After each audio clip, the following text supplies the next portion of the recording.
What's up, y'all? Welcome back to another episode of All Right, Let's Talk About It. My name is Savannah. I am your host. I do film reviews and film industry commentary. Whew, what a week it's been. Now, if you were able to listen to the last episode, which was the $2 Tuesday, talking about the movie Halloween, you know that I've had a cold this week. I've been a little sick. I would say I got past it by like Wednesday, but that recovery after the cold to me is the worst. Honestly. So, just getting rehydrated and getting some of my energy back. But today was the first day that I woke up and I didn't have a headache and I could breathe through both nostrils. It was wonderful. So there was a lot that didn't get done this week that I really wanted to get done, but I didn't want to overdo it or, push myself too much. So expect a lot next week because there's a lot going on in the month of November, but we're going to talk about that later. Right now, we're talking about the movie Priscilla. Year 2 of Elvis movie. So this is Priscilla, directed by Sofia Coppola, stars Kaylee Spaney in the title role and Jacob Elordi as Elvis. There's other cast members, definitely, but those two right there are pretty much in almost every scene. There isn't a moment we don't see Kaylee Spaney playing some version of Priscilla. When I say version, I mean we start when she's very young, like 14 years old, when she meets Elvis. For those who didn't know, the first time her and Elvis met, he was 24 years old. She was 14. They met in Germany when her father was stationed over there, and he was also stationed over there. Elvis served in the, I believe, Army for 2 years, from 58 to 60. And they met at a party. The way the movie portrays it is he was homesick, and she was the first person he kind of really met that was from home. By home, I mean the States. So I think there was the way, again, this is all from her perspective, so it's not very objective, it's very subjective. These are the events that happened, but the way she experienced them, the way she remembers them. So it's a very interesting tale. Especially given that it's 2023 and people are so sensitive about age gaps and the word grooming goes everywhere. So I think it's very bold of Sofia Coppola, or she's just very ignorant to what's going on in the current, everyday world climate, to tell this story. I think, maybe 15 years ago, it would have been easy to tell this story without any backlash, but this is 2023 and everyone is so dang sensitive. Even the truth, even true stories, parts of history, people want to somehow cancel or just shut down or not talk about it. The fact of the matter is, Priscilla met Elvis when she was 14 years old. He was 24 years of age, and she fell head over heels in love with him. They were friends, pen pals for a while. They spent some time together. He actually flew her out to the States. They spent 2 weeks together. Then she ended up going to live with him right before she finished high school. She finished high school in Memphis. And then they got married several years later. And they were married for a very short time. It's interesting seeing these two very different stories of Elvis. And where do I begin here? Where to begin? I think it's kind of hard not to compare the two. And I think people are going to go into this comparing the two. You can't help it. We just saw the Elvis movie. It was just a few months ago that Austin Butler won the Golden Globe, Best Actor in a Drama, for his role as Elvis. And so it's hard not to compare these two movies, but I want you to keep in mind, we're talking about two completely different directors, two completely different styles. Baz Luhrmann is all about the theatrics, flashy colors, his movies are like musicals without the musical. I mean, he's done a couple musicals, I think 1 or 2, but I mean, very, fast and entertaining, and they move a little bit differently. Sophia's movies tend to move a bit slower. And instead of things being so flashy, they're very understated. Now, that doesn't always work for her. It's very hit or miss, but that's just her style. That's the way she likes to do things. I think in this movie, her typical style, which I've always described as instead of motion pictures, it's motion portraits. She has this way of creating portraits on screen, these very intentional, beautiful, colorful, beautiful setup shots and giving us so much in these shots, so many different details. I think that's part of the female gaze as well. There's something about the details. We look at things a little bit differently, nail polish, nails, eyeliner, stuff like that. It's just these little details that men might overlook, but women, we instantly just zone in on. It doesn't make us better or worse. It just makes us different. It's a different gaze, and we don't see it too often. You don't have a lot of female directors. So when you get a female director who's all about the details, it's always fascinating to me because the details are just a little bit different. And that's kind of how this movie starts. This little introduction is just kind of a montage scene of, her painted toenails, her doing the winged eyeliner. We get this picture immediately of the Priscilla that we all know, with the big hair and the beautiful dark makeup, those bright blue eyes, and very put together. And then we instantly go into Priscilla, 14 years of age. So it's almost like we're reminded, this is Priscilla. Now let me kind of reintroduce you. Very interesting little technique. But the movie is, I would say, it's quiet. It's understated. There's an episodic feel to it that's very much Sofia Coppola, the way she kind of does things. She kind of takes these moments and she finds a way to string them together. A lot of movies, when I say they're episodic, it's like they're just moments and there's no connective tissue. There's really no narrative flow. What Sofia Coppola likes to do is she'll take these moments and stack them next to together, piece them together, and she'll find something that these moments have in common and use that as the connective tissue. And the thing these moments have in common is Priscilla. So I thought this was just well done. I thought it was a beautiful movie. Just gorgeous, beautiful cinematography, great costume, hair, makeup, the way they transform Kaylee into Priscilla, the big hair, the makeup. She's so beautiful in this movie. And I think that would have been the hardest part for anyone if they weren't able to take Kaylee, who was beautiful on her own, don't get me wrong, but transform her into that effervescent beauty, the Priscilla that we know. She was just gorgeous. Yeah, it was big hair, big black hair, eyeliner, but she was just stunning. I mean, she's still beautiful, right? But she was stunning. She was so beautiful, just absolutely gorgeous. And so to watch that transformation, this little girl of 14 transform into this woman that we knew. And I thought that was so interesting because that's the Priscilla that I've always identified with, in a sense, or identified. The big hair, the eyeliner. I've never given much thought to the Priscilla before, or even the Priscilla after. Now, I've seen photos of Elvis and Priscilla, after their divorce, the infamous photo of them walking hand in hand after the divorce was finalized. But I've never given much thought to that Priscilla, once the big hair was gone and the eyeliner wasn't so overdone. We never really think about how she got to that point. So we get to really see that part, the transformation, her trying to fit into this new environment because she loved this man so much. The tumultuousness of their relationship, the way she was navigating his life and her new life and trying to be his wife and his lover, and just the drug use and trying to keep up with this new lifestyle. And keep in mind, she's a child for a good chunk of this. She's just a baby. And he's this grown man, I think, who wants to find a center, who wants to be grounded, who wants to come home and just rest and be easy. So much of his life was just up and down and going from this place to that place. So I can imagine for a man like that, it's comforting to come home and know there's a woman waiting. And for whatever reason, he found it in Priscilla. I don't know. I can't speak for the man. He's dead. But I mean, you can say whatever you want, call him all the names in the book. I don't know. I mean, yeah, obviously, by our standards of today, he is all of those things. I think it's hard for me to say those words out loud because this is her story. This is her story the way she saw it. This is her story the way she lived it. And I feel like it would just be disrespectful to speak over her in that way. I'd rather kind of take a step back and just let her tell her story. Let her define him the way she wants to, in the way that only she can. But yeah, I thought this movie was just well done, very beautiful.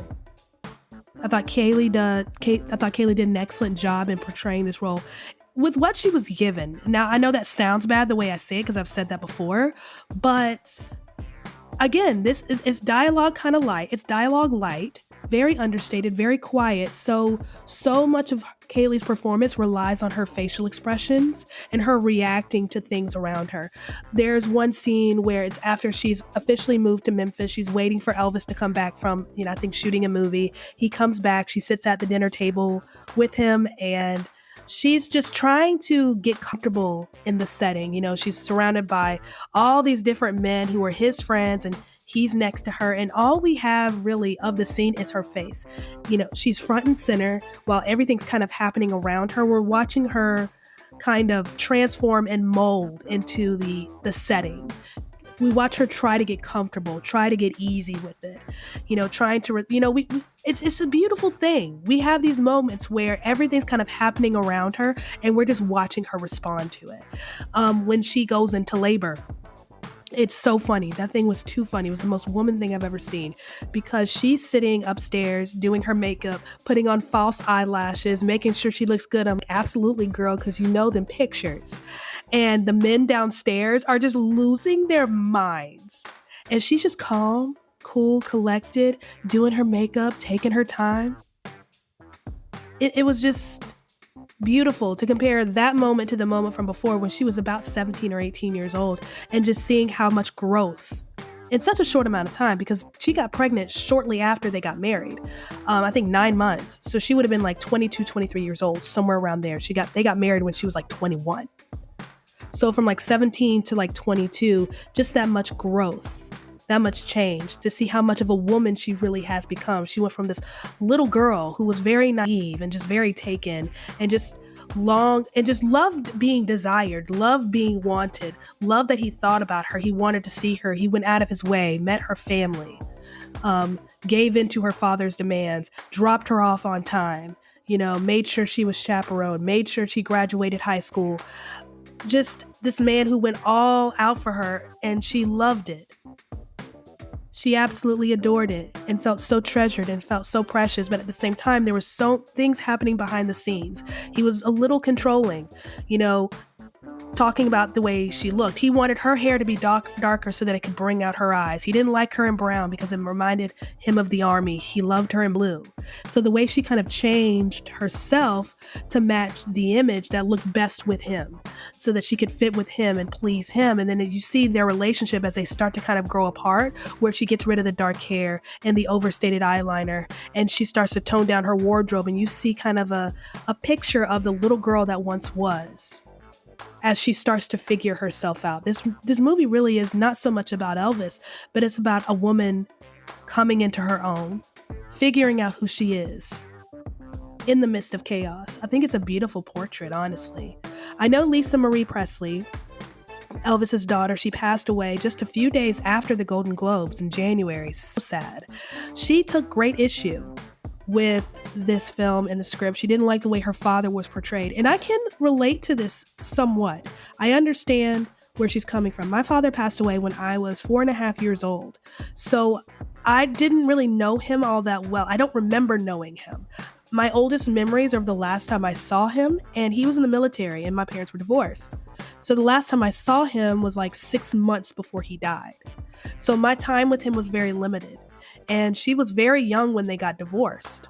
So I imagine her time with, and him being on the road, him traveling here and there, her trying to raise Lisa Marie as normal as possible. I imagine her time with him wasn't as, it was limited. I imagine it was limited in a way that she probably wished she had more time with him, in the way that I'm sure her mother wished she had more time. But the fact is she was very young, so she really didn't get an opportunity to really get to know the man Elvis. She just knew daddy. And so I imagine it is very frustrating because she has such a positive memory, positive, experience with her father, because that's her father, right? But Lisa Marie Presley's relationship with her father and Priscilla's relationship with him when they were married, they're two completely different relationships. Essentially, they didn't know the same man. So I understand her grief. And I understand her struggle to come to grips with this particular movie. I understand why she was more on board with Baz Luhrmann's interpretation and Austin Butler's performance and less on board with this one. Because Baz Luhrmann portrays an Elvis that was larger than life, and yet Baz Luhrmann's Elvis portrays the victim, so to speak. It's almost like justice for Elvis. That's more of that movie. So I could see why she would want to be more on board with this movie. And this movie portrays a perspective that she never saw or experienced, a perspective that she wouldn't understand because she was Elvis's daughter, not his wife. That's the theme here. It's all about perspective. So if you have seen Baz Luhrmann's Elvis, I think it's interesting if you were to go see this movie, Priscilla, because there's nothing you're not gonna learn anything new in this movie about Elvis. You're not gonna learn anything new. You're not going to get any kind of new information. There's nothing you haven't heard before. What you're getting that's new is Priscilla's perspective. That's what's different here. Now, this is the second adaptation of this memoir, Elvis and Me, that she published in 1985. There was a television movie that came out shortly thereafter, but this is the first theatrical release. So, it's a television movie. Who has access to that? So, yeah, this is really the first time we're kind of getting Priscilla's perspective on her relationship with Elvis. We're getting her perspective on the man behind the fancy clothes, behind the voice, behind the movies.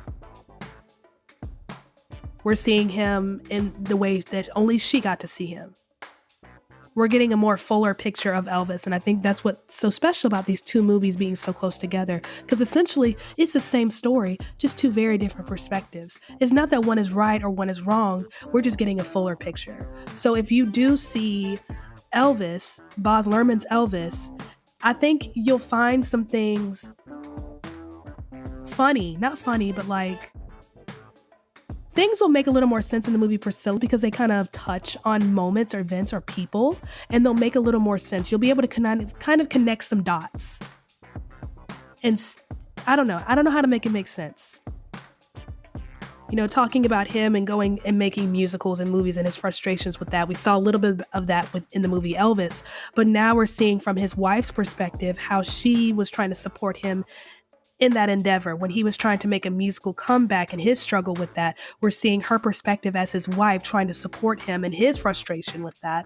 When he was, about to do his Vegas deal, whatever it was, we're seeing a little more perspective on that. We don't see the Colonel at all. That was Tom Hanks' character in Baz Luhrmann. He's only over the telephone. We never hear his voice.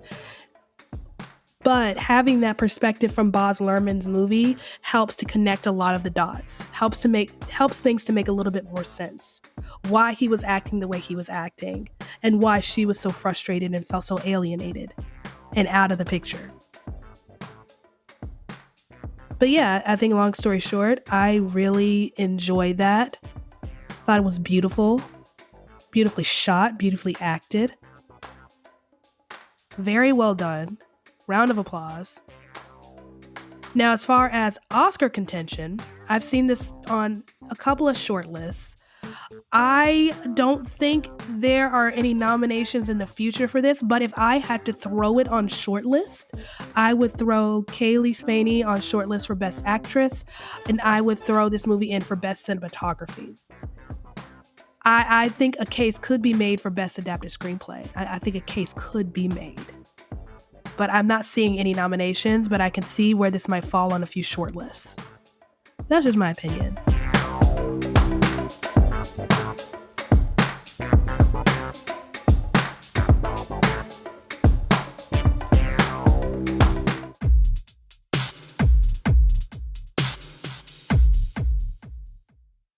All right, parental units. This is the part of the podcast where I answer your most burning question. Is this movie appropriate for my child?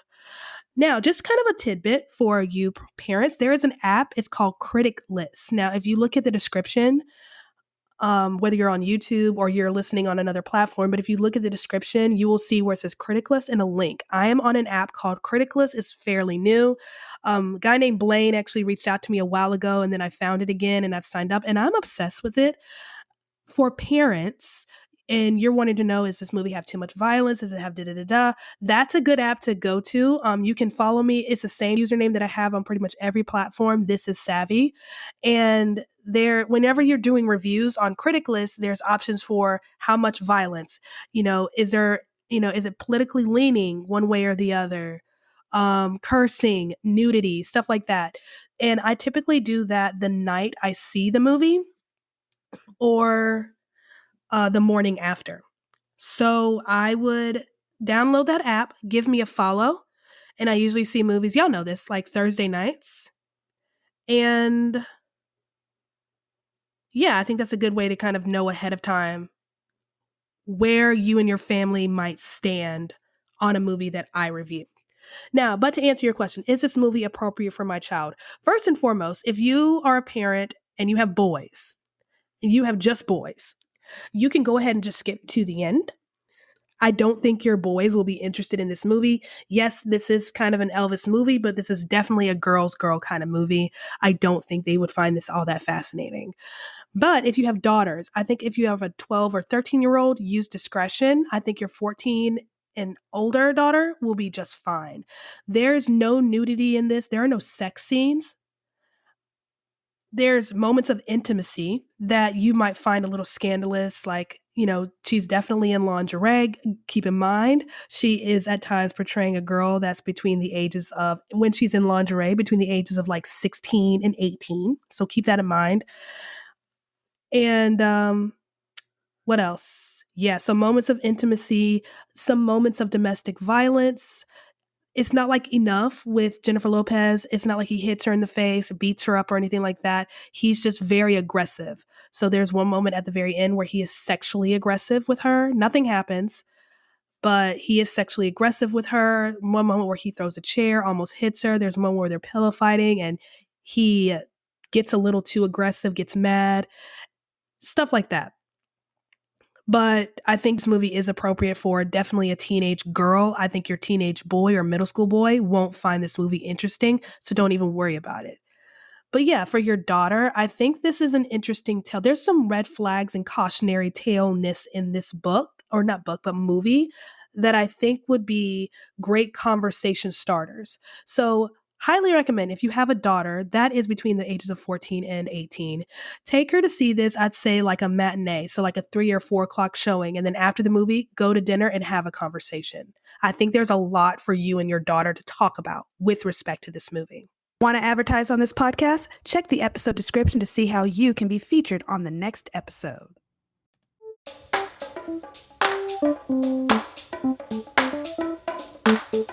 Thank you so much for listening to me rant and rave about yet another movie. So that was Priscilla, directed by Sofia Coppola. I thought, just to sum it all up, this movie was beautiful, understated, quiet, very much Sofia Coppola's style of stringing together portraits to create a narrative. And Kaylee Spaney just shines. In a movie where she doesn't speak a whole lot, her face says everything. She's just beautiful in this movie, and I can't wait to see what comes from her in terms of her career. So what's coming up? There's a lot coming up, y'all. We got a busy November. I thought October was busy. I think November is going to push me to my limit, possibly. We shall see. Because I think December is going to be a bit light. I'm not sure. I don't know. I haven't made my December calendar yet. Yes, I have a calendar. So this is what's coming up in the month of November. Since it's the beginning of the month, let me just give it to you what I have so far. So Monday the 6th, I am going to AMC for AMC Screen Unseen. It's a mystery movie. I have no idea what it is. The ticket costs $5. I couldn't resist. So depending on what the movie is, and I say depending because the movie might have a review embargo. I don't know because I have no idea what it is. And if there isn't one, you're going to get a little review from me the next day. That's how that's going to work. You're also going to get reviews next week for The Holdovers and Anatomy of a Fall. So what else is next week? 3 movies next week, technically, because Monday for me is the start of a week. So we have Screen Unseen, the mystery movie on Monday. Thursday, I'm seeing The Marvels.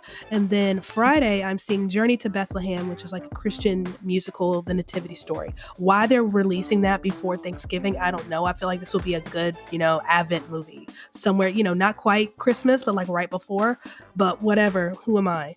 And then next week, I am seeing The Hunger Games, The Ballad of Songbirds and Snakes. Still got to finish the book. Do not judge me. And then I was going to see Wish the day before it was supposed to come out. So it's supposed to come out on a Tuesday. Not on a Tuesday, on a Wednesday the 22nd, I believe. I was going to see it that Tuesday. AMC has an early screening. I'm seeing it Saturday the 18th. So you will get a review for that Monday. Can't wait. Then I'm waiting for Napoleon tickets to go on sale. I'm also going to be seeing the horror movie Thanksgiving at some point. I just don't have a ticket for it. All of my A-list reservations are snatched up. I gotta wait for those to just loosen up a bit.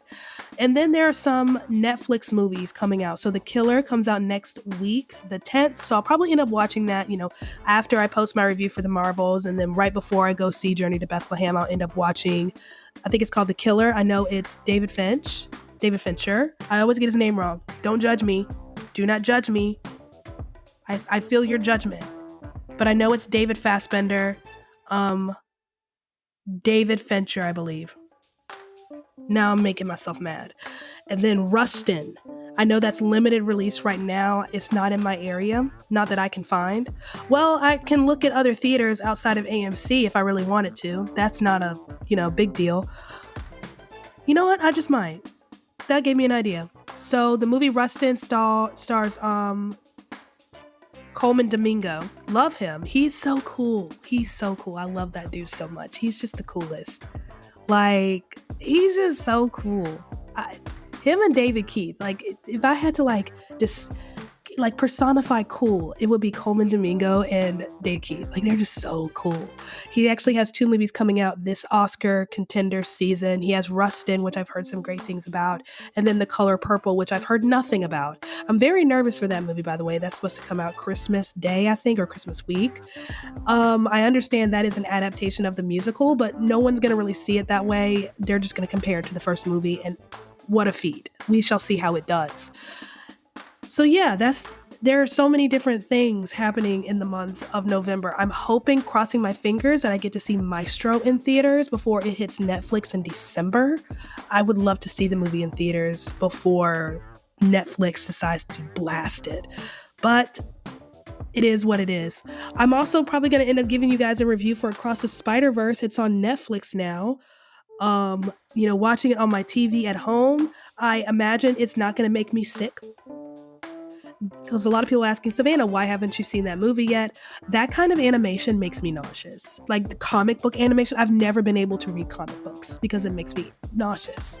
It's sad, right? Very sad. I've always been very upset by that. Because I actually started trying to read just regular comic books that you would get at a grocery store when I was very little. Couldn't do it. Now, the funny pages in the newspaper, could read those. Absolutely. Comic strips, yeah. But that comic book animation, can't do it. I don't know why.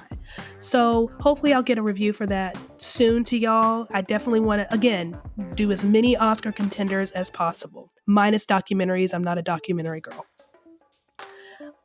But that's it. That's what's coming up. It's a heavy November, y'all, and we got lots to talk about. We're still waiting on news from SAG-AFTRA and the AMPTP to hurry up and make a freaking deal so we can all get back with our lives and get on with it.